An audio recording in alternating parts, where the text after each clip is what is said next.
नमस्कार मंडळी, आज होती वटपौर्णिमा आणि आज वटपौर्णिमेचा स्पेशल बेत होता तोही पुरणपोळीचा. आणि पुरणपोळी आज माझ्याकडे होती करायला, त्याच्यामुळे मी आज पुरणाच्या पोळ्या केलेल्या आहेत. आणि हां, मला पण पुरणाच्या पोळ्या बनवता येतात बरं का. तर तो व्हिडिओ मला येतात का नाही हे तुम्ही मला सांगायचं आता व्हिडिओ बघून.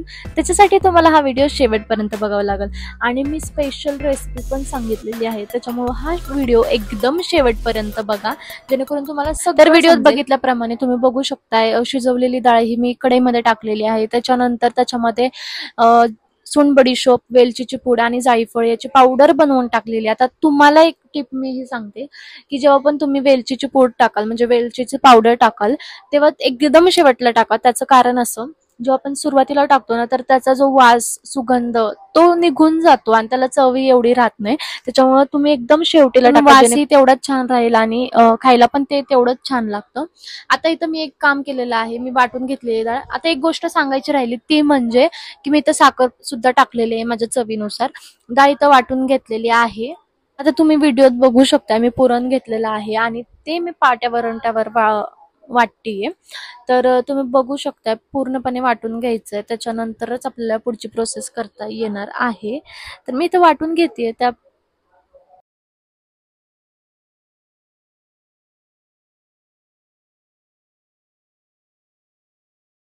आता पुरण वाटल्यानंतर ह्या ठिकाणी मी पीठ मळण्याची तयारी करते. आता चवीनुसार मीठ घेतलेलं आहे, पीठ घेतलंय आणि इथं पाणी टाकते. आता पाण्याचा अंदाज मला चांगलाच आहे, त्याच्यामुळं जर तुम्ही नवीन असाल, जर तुम्हाला पाण्याचा अंदाज येत नसेल तर थोडं थोडं पाणी टाका जेणेकरून तुमचं पीठ हे पातळ होणार नाही. आता ह्या ठिकाणी मी प्रॉपर असं पीठ मळत नाही, म्हणजे एकदम सॉफ्ट करत नाही. त्याचं कारण असं की मला पुरणपोळ्या करायला खूप वेळ आहे, त्याच्यामुळे मी अगोदरच मळून ठेवते जेणेकरून ते थोड्या वेळानंतर आपोआप सॉफ्ट होईल. आणि ते थोड्या वेळानंतर ना कसं आपण त्याच्यावर थोडंसं प्रेशर देऊन अजून पीठ मळून घ्यायचं. तर आता फायनली पीठ मळून झाल्यानंतर ना तुम्ही बघू शकताय मी पुरणपोळ्या करायला घेतलेल्या आहेत.